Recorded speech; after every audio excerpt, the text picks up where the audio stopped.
Hi, I'm Conrad Marshall, and from the Sydney Morning Herald and The Age, welcome to Good Weekend Talks, a magazine for your ears featuring in-depth conversations with fascinating people from sport and politics, science and culture, business and beyond. Every week you can download new episodes in which top journalists from across our newsrooms talk to compelling people about the definitive stories of the day. In this episode, we talk to award-winning journalist Patrick McGee, who for years led the Financial Times reporting on the meteoric rise of Apple Incorporated from the brink of bankruptcy in 1996 to becoming the world's most valuable company. In the early 2000s, as the iPhone, iPad and iPod revolutionised the way we live, Apple injected eye-watering amounts into China's supply chains, over $50 billion a year, training millions of engineers and assembly line workers and endowing them with the skills to help propel China into the highly advanced manufacturing powerhouse it is today. In McGee's new book, he explains how Apple cracked the code, making billions of dollars without actually owning the factories that produced its products, but also became beholden to the Chinese once Xi Jinping came to power. And hosting this conversation about how China weaponized Apple's technology and now has the company by the balls is Good Weekend acting editor Greg Callaghan. Thanks, Conrad, and welcome, Patrick. Hello. Now, you write in your book that Apple wouldn't be Apple today without China. There's no other place on earth that could have provided similar cost, efficiency, and scale in the manufacturing of its products. But you also say that China wouldn't be China today without Apple. How so?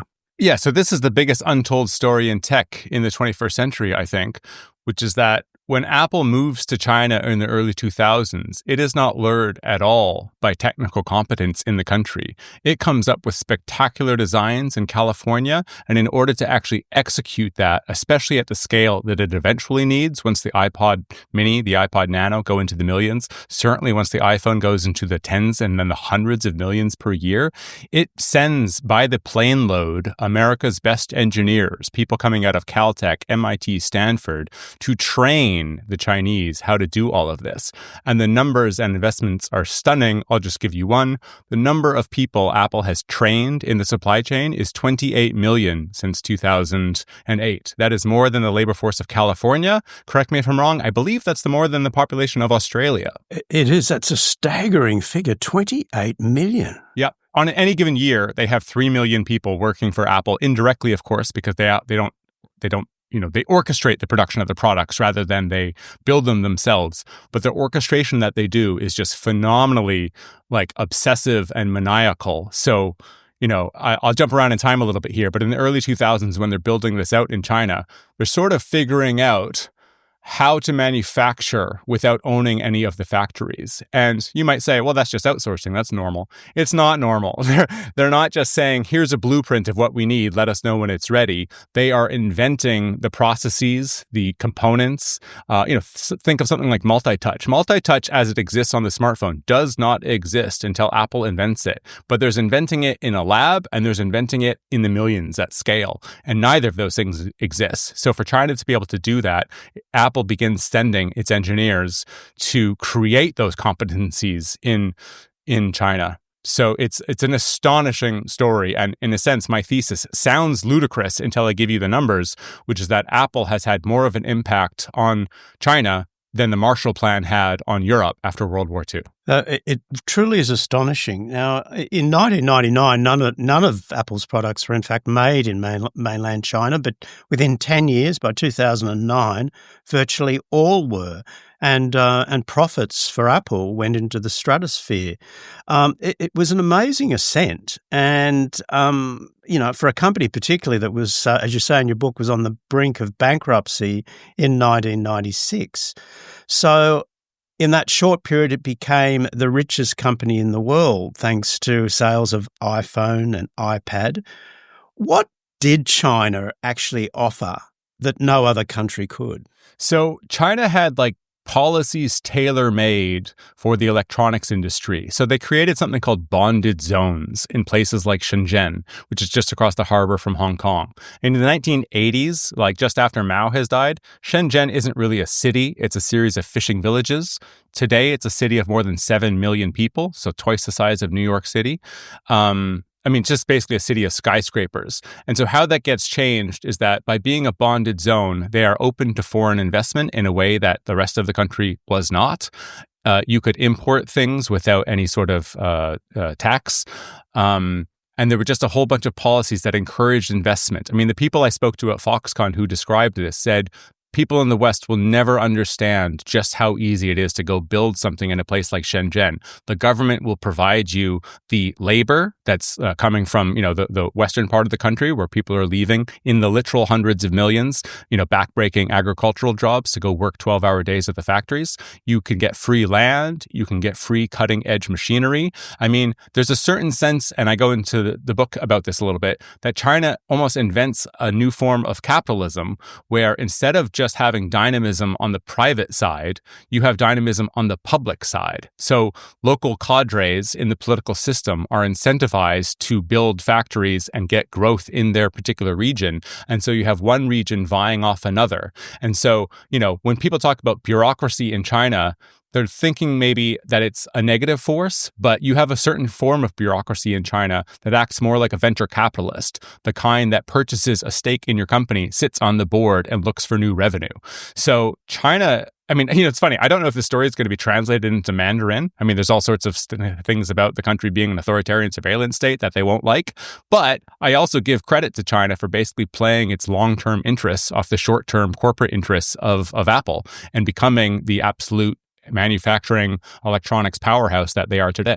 It's astonishing, isn't it? You talk about the private entrepreneurial side that America's excelled at and it's built its economy on, but there's this other side that China, through its state incentives, has basically outpaced America, hasn't it? It's doing something that America and Western capitalism just don't tend to do. I keep thinking that people are spending way too much time, specifically in the geopolitical realm, thinking, when is China going to eclipse America when it comes to GDP? That's sort of an arbitrary mark. And, if you're thinking military might and that sort of thing, think about what matters. It matters how quickly you can build things like drones, tanks, ships, that sort of thing. China is way ahead of America in all those crucial sectors. If we find ourselves in a war, the advertising capabilities of Google and Facebook are going to mean nothing. The capabilities of building ships and tanks and drones are going to mean everything. So never mind some arbitrary marker of when China, eclipses the US in pure raw GDP numbers. Let's think more about what they actually have in hardware capability. Not to go off into some big digression about the American history, but Alexander Hamilton really fought in the late 18th century for America to become a manufacturing power to quote unquote cement its democracy. And during World War II, it's the industrial might of America that allows them to beat the twin economies, Germany and the Japanese. Detroit, if you remember, was called the arsenal of democracy because they went from car making to tank making, right? That's in effect what we've given away the last 30 years by allowing to have this sort of golden age where we do the software and China does the hardware. And the big unintended impact there is the Chinese were never content to only play the role of low value assembly. And so they moved up the value chain, and Apple played an unheralded role doing that on an unprecedented degree that I don't think anybody understands. Yes, it's astonishing. You write that Apple basically, I love the use of these words, cracked the code on how to manufacture the world's best products without doing any of the manufacturing itself. So it's just what you've just said about America producing the software, China producing the hardware. But how did it actually do that? You've mentioned the training of engineers. You've mentioned exporting all that expertise to China. You've mentioned the state incentives. But was something else going on? Were they cranking out hundreds of thousands of engineers, for argument's sake, from their universities and colleges? I would just say let's look philosophically at what Steve Jobs and Johnny Ive sort of quote unquote discovered in China, because, there's nothing unique whatsoever about an electronics company in the late 90s or early 2000s going to China, right? But whereas Dell, HP, and the PC industry look at what China offers and says, wow, at great volume, we can really cut our costs here. For Apple, the lower costs are baked in, but instead of seeing what's available in China, they realize what's potentially available or what's possible in China. So, Johnny Ive and the team are coming up with spectacular designs for translucent plastic computers, for sexy, iPhones that have a chrome back and an unapologetically white front, right? And what they're realizing is that we can come up with anything, and an army of workers being paid 50 cents an hour, working 12 hours a day on a conveyor belt production design are going to conjure into reality at great volumes anything we come up with. So my joke is, tell me your favorite Dell computer in the early 2000s.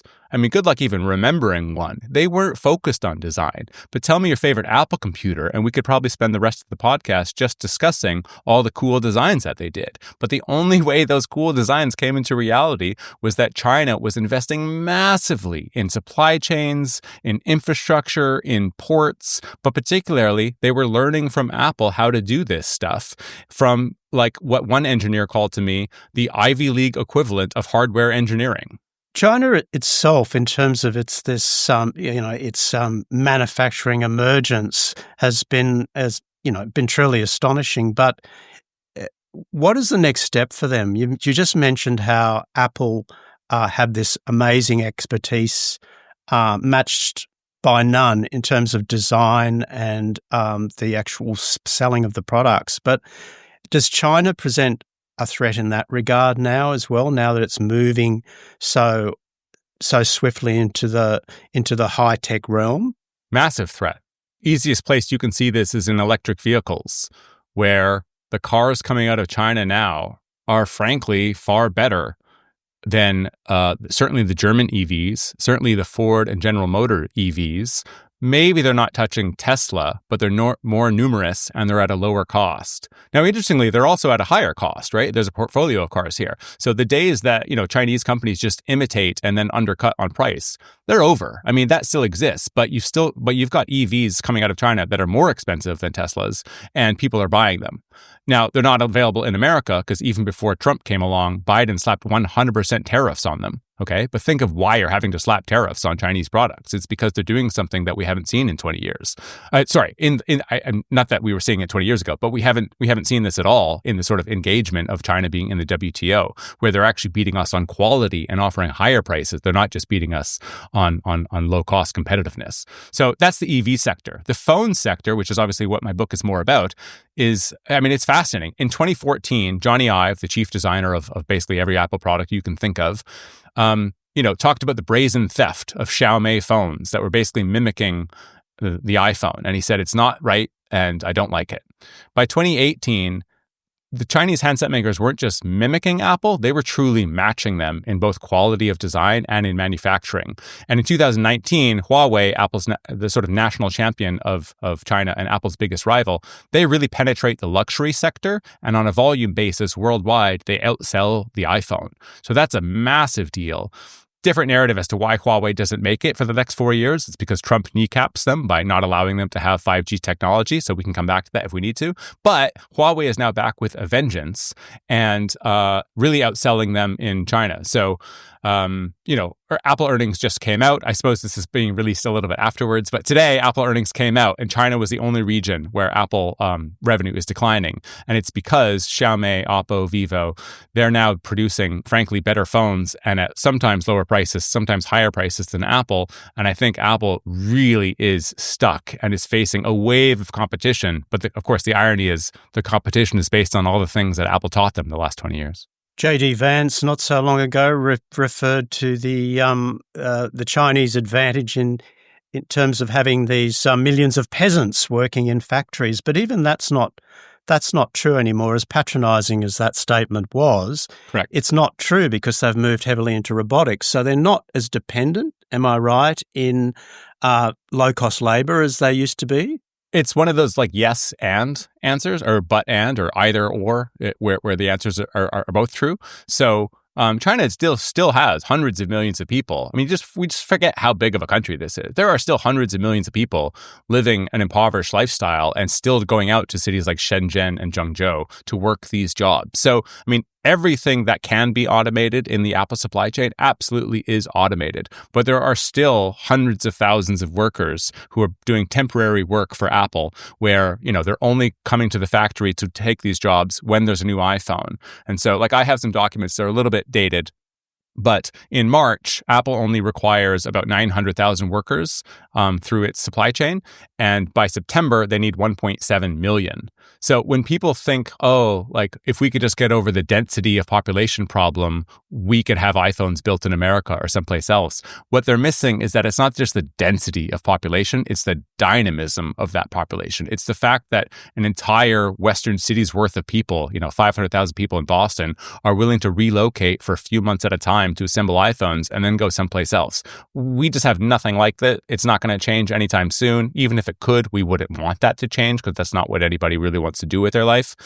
And in addition to that, China has robotics and automation on a scale that we completely lack. I mean, it's an order of magnitude greater than what America has. And of course, the population there is 4 times as great as America's. So it's not competitive. I mean, people keep asking me, well, what's the way out of this? You've studied this for 2 years. What's the way out? Well, if there was an easy way out, my book would be compelling. My point is that Apple's stuck. That, if I can say this on the Australian radio, China has Apple by the balls here. There is not some easy move they can make. And even if you say, well, why don't they just ramp up investment in India? Well, good luck. But what if your factory runs out of electricity one day? That's going to be Beijing behind the scenes, making it difficult to make those moves. And Apple's going to be stuck at figuring out, well, wait a minute, was that a real problem with the electricity grid, or is someone getting a message to us? And this is basically what happened in 2013 when Apple was sort of falling victim to a belligerent Xi Jinping. And it had to figure out who's upset with us and why, and how do we get them to get off our back.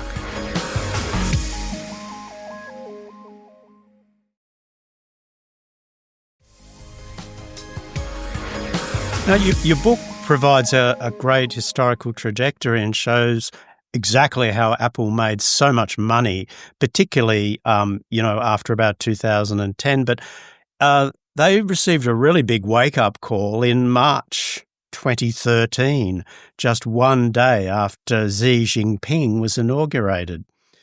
What happened? So this is the prologue to the book, and I think I separate this narrative into 3 different sections, as it were.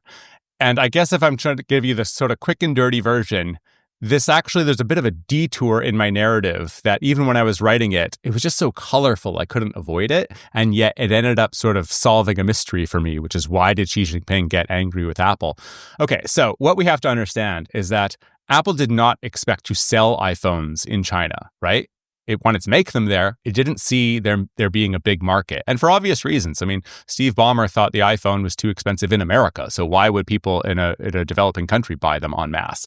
But for the 2008 Olympics, purely as a marketing opportunity, because so many international people were going to be in Beijing, and because someone unsolicited offered some real estate in Beijing, they opened an Apple store. Okay, it does pretty well. But then in 2010, the iPhone 4 becomes the status symbol across China. By that point, there are only 4 stores in China. Okay, so think about that. 1 store per 350 million people. Okay, and the population is going gaga for this device. And Apple is unable to keep up with demand. And these quasi-gangsters, known as the yellow cows, figure out that, there's a big play here. So what do? They try to buy as many iPhones as possible. Problem, you can only buy 2. Solution, you bus in migrant workers from outside of Beijing, from outside of Shanghai. You pay them 100 yuan, about 15 American dollars, to stand in line for however long as possible, and you amass the world's most iconic device at unprecedentedly large levels, and you go to a tier 2 city that you and I had never heard of before called Chongqing, population 32 million, and guess what? You are the sole vendor at inflated prices of the world's most iconic item. So, sales of the iPhone go from the hundreds of thousands in 2009 in China alone to more than 20 million in 2012. So these yellow cows are literally finding ways to make more money per device than Apple is on the same devices, right? To distribute the iPhone across the country. I'm realizing I'm giving you the longer version than what I promised, but isn't it just fascinating? I mean, it's just this untold and crazy story. Okay, but here's what happens. They get greedy. They start doing things like going to Verizon and T-Mobile in the United States, and with fake IDs, they're able to purchase an iPhone on a 24-month contract with no expectation that they're going to pay the other 23 months. So illegally, they are acquiring iPhones at less than $100, still going to a city like Chongqing and selling them for $1,000, okay? So they're making incredible margins at this point.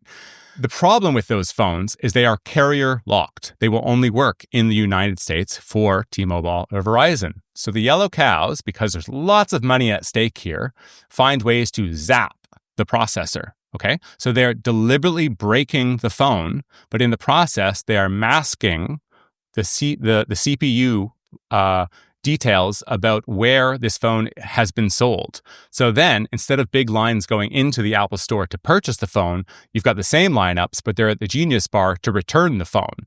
Okay, and eventually we get to the point where people are holding backpacks full of these phones to getting their returns, and Apple, unaware of what's going on, at first begins to give them replacement iPhones. Here's a brand new phone, sealed in box with an Apple receipt. So, as one source described to me, this was like cocaine to the yellow cows, because then they could go to wherever they needed and they had a brand new iPhone to sell. When Apple catches wind of this, they start sending the tampered with phones to Singapore to refurbish the unit. Okay? Now, this is the political awakening for Apple.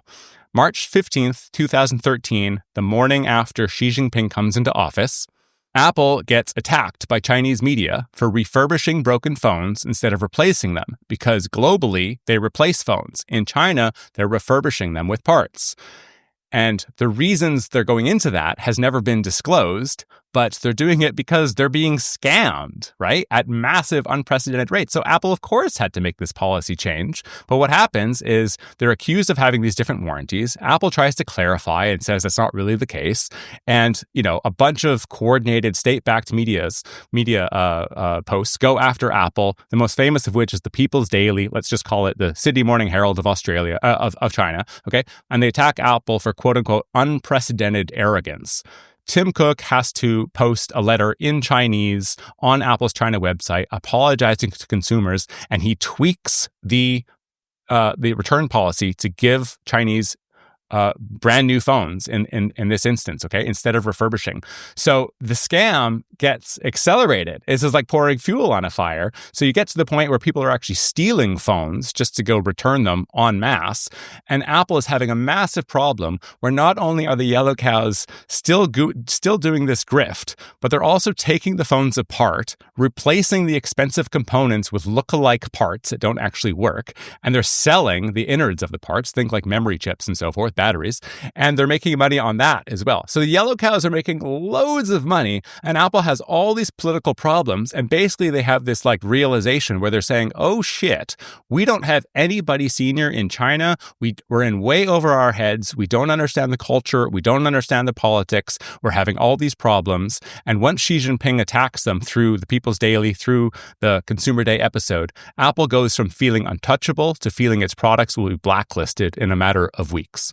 And what's more, Tim Cook, effectively, as you've just described it, apologizing for something Apple wasn't responsible for, apologizing for a scam that was nonetheless diminishing their brand. So the apology was all about brand control rather than admitting to any direct fault of their own. Yes, there's a show trial element to all this. So for the book, you interviewed about 200 former employees of Apple. That's astonishing, including executives and engineers. And the book really shows that because you go into this granular detail in terms of the history of Apple, where it came from, its ascent, and its amazing list of challenges and troubles. Well, what drew you to Apple in the first place? And from all these people you spoke to, what was some of the most surprising things that you learned about the inner workings of the company? So the slightly boring answer to how I got into this was that I was the Financial Times Apple reporter for 4 years. But I did, for the first 3 years, what most Apple reporters do, which is I focused too much on the end product and just thought about how it worked, what their advertising ambitions were, what are they going to do in a world where iPhone sales aren't actually going up, they're increasing the prices and things like that. But I, like everybody else, basically ignored the question of who makes these, and what is Apple's strategy, and how is it distinguished from anyone else who's operating in China? So, the line in the book that I sort of forms the thesis is that everyone's familiar with the tedium of Apple jobs, the fact that iPhones are made in China, and there have been loads of accusations that Apple exploits workers. And my take on it is that that's true, but Beijing allows Apple to exploit its workers so that it can in turn exploit Apple. And what I'm getting at there is the technology transfer that Apple's policies engender is made known through political channels to be tremendous. And this is how sort of they get out of the web of Xi Jinping's making, where they're feeling like they're going to be blacklisted. So they basically are able to show, okay, it's true that any supplier you go find is going to be making very little money from us, but we are teaching them on a scale that is unprecedented, and they can take those lessons and go get contracts with other companies. And so Apple ends up being, basically by accident, but the biggest supporter of Chinese indigenous innovation operating in the country. Is part of the problem here that Apple was so focused on short-term business opportunities and was missing the long game? Yeah, absolutely. The long-term picture, yes? So if you see a chart, first of all, if you understand the complexity of making the iPhone, there are 1,000 parts in every iPhone, and at times they make up to 1 million devices per day, right? So do the math. That means you're manufacturing and handling logistics for 1 billion parts a day. So the volumes that they are working at are just extraordinary. And then you've got to couple with that there's a zero tolerance for defects, right? Apple has the highest quality standards of consumer products. It's sort of up there with like medical devices, where if there's a problem, the patient could die. Apple really aspires to that sort of thing. So it's not just the quantity, it's the quality as well. So if you just think about going from 5 million iPhones in 2007 to 230 million in 2015, they are so relentlessly focused on reinventing the iPhone every year and doing it at an insane scale that they are not really sitting around pontificating matters of state. The manufacturing design engineers who were routinely sent to China would tell me that they lived a Groundhog Day existence, right? Same meals each day, same phone call time, same meeting times, and they're just sort of beating up on suppliers to improve this, improve that, everything else. Other than experiencing what they would call OIC events, only in China events, they really weren't noticing the changes on the ground politically. And obviously, the Communist Party, I should say, is quite an opaque organization. And so I can't really blame Apple for not understanding that Xi Jinping was going to be a very different force. I think I quote someone in the book saying that, Jack Ma from Alibaba, he got China wrong. So even if you can say Tim Cook got China wrong, you've got to realize that so did some of China's biggest entrepreneurs. So did maybe the West writ large. But you spoke to 200 odd people. Surely one or two of those people would have seen or perhaps had an inkling that China was not just learning this technology from the West, from Apple, but weaponizing that technology against the West and weaponizing it, for that matter, against Apple's competitors. You'd be surprised and how that's not necessarily the case, right? Apple felt that, well, hey, because we're teaching them, they have no reason to go after us. So certainly they'd be familiar with something like high-speed rail, being an instance, a sort of textbook example, if you will, where Beijing sort of put a prisoner's dilemma situation onto Kawasaki, Siemens, Alstom, and Bombardier, sort of the biggest four, high-speed rail or even rail groups in the world, and basically offered them the biggest contract that they'd ever seen in their life as China was building out rail car capacity. And each of those companies had to think, well, if I say no because I'm worried about IP theft, what happens when Kawasaki says yes, right? And so they basically all say yes, and China is able to take everything they need from them in a matter of years, synthesize it into something, let's use quote marks here, new, and then oust those companies to such an extent that within about 8 years, it's the Chinese company that's bidding for the high-speed rail contract in California. So they were very aware of the risks of IP theft, and certainly they saw it in other sectors. But again, these are great engineers. These aren't necessarily geopolitical strategists. That's quite a different effort. And for the longest time, Apple has nothing like that. And let me just segue into one thing. My favorite quote in the book was something that someone said to me over coffee in California. And they said, you keep talking about geopolitics, but aren't you overthinking your thesis? Because I was there in the early 2000s when we were setting up the supply chain in China, and I can tell you, we weren't thinking about geopolitics at all. And I just end that section by saying, precisely. Which brings me to politics, funnily enough. Donald Trump's made a pledge to bring back manufacturing to the US, and you talk about his first term in the book. He claimed more than once that Apple was reinvesting in America during his first term. Did that happen? Oh, gosh, this is complex. A couple months ago, Apple, trying to get ahead of what they knew would be some kind of tariff battle, even if they didn't know the details, pledged that they would invest $500 billion into the US over the next 4 years. Now, most analysts have read this and they think, okay, the math doesn't add up. So what it must mean is that Apple's making this pledge, but they're not really going to follow through on it. I think that's incorrect. I think Apple is following through on that pledge. What we don't know, and what I think Apple is obfuscating, is what they are counting as this $500 billion. So if you read the press release really quickly, let's say, you would think, okay, this is a press release that basically implies we're going to build iPhones and such in America because $500 billion is a massive amount. And it talks about, from the headline to the Tim Cook quote, building in America and bringing jobs here. I believe, and I should say, I don't know this for a fact, but if you do the math, there's only 4 initiatives that are announced. Be generous with your math. You will only get to $30 billion, maybe $50 billion. It's hard to know how this goes up by another order of magnitude. So I'm pretty confident that what Apple is counting here is buybacks and dividends. So Apple spends about $100 billion a year on share buybacks. Okay, this is purchases of their own stock. $100 billion a year is so difficult, it's hard to comprehend. It's basically equivalent to Wall Street's top 7 banks combined in terms of what they buy on buybacks.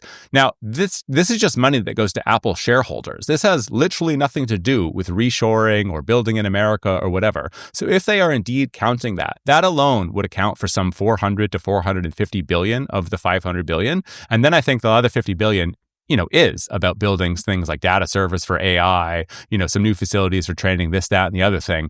But I think there's a massive bait and switch going on here. But again, this is opinion. I don't have it sort of leaked to me, but good luck finding another explanation that's remotely credible. Well, I saw that press release you're talking about, and it talked about AI server production, a massive investment in that, which made me think that this money is all about, in my naivety, you're the expert, is all about servers and AI software rather than actually making the phones in America. Yeah. So again, it does include that, but you're just not going to get to $500 billion for what is required by Apple. So, I mean, for instance, this is not some new thing. Apple, because of iCloud, already has big server farms in America. And we are talking about the tens of $billions for that. But it's not as though they're adding to that by, 10 times or, 15 times. And frankly, if they were, that would actually be fairly compelling as an investment, and they could just flat out say it, but they don't. Now, I'm going to wind up with a very big question, and that is, can companies like Apple maintain their technological edge moving forward, or is the West really losing the tech race now?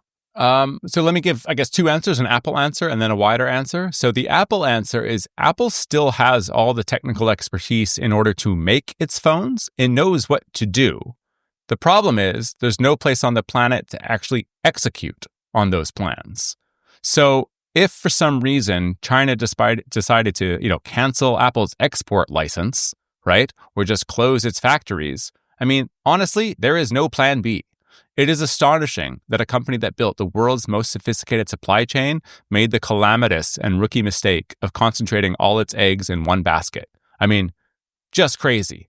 There really is no plan B, and we can talk about India if you'd like. So my answer for Apple is they still retain the technical know-how. They just can't do it without China.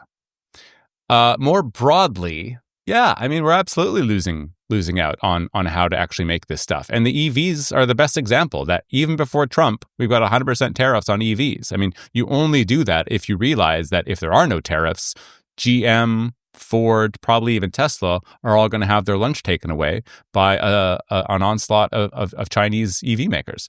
If we come back to the smartphone sector, China already is shipping more than 50% of all phones. That's before counting all the phones that they're making for Apple. The only real exception to like global smartphone output that's not done in China is Samsung. Extraordinary. Look, it's a fascinating subject and we could talk for hours. Great book. Thank you so much for your time, Patrick. Thank you. I really appreciate it. That was Patrick McGee with Good Weekend acting editor Greg Callaghan on the latest Good Weekend Talks. If you enjoyed this episode, please remember to subscribe, rate and comment wherever you get your podcasts, and keep tuning in for more compelling conversations. Coming soon, we talk with crime author Mark Brandy. Good Weekend Talks is brought to you by the Sydney Morning Herald and The Age, proud newsrooms powered by subscriptions. To support independent journalism, search Subscribe Sydney Morning Herald or The Age. This episode of Good Weekend Talks is produced by Conrad Marshall and edited by Tim Mummery, with technical assistance from Josh Towers. Tammy Mills is our executive producer, Tom McKendrick is head of audio, and Greg Callaghan is the acting editor of Good Weekend.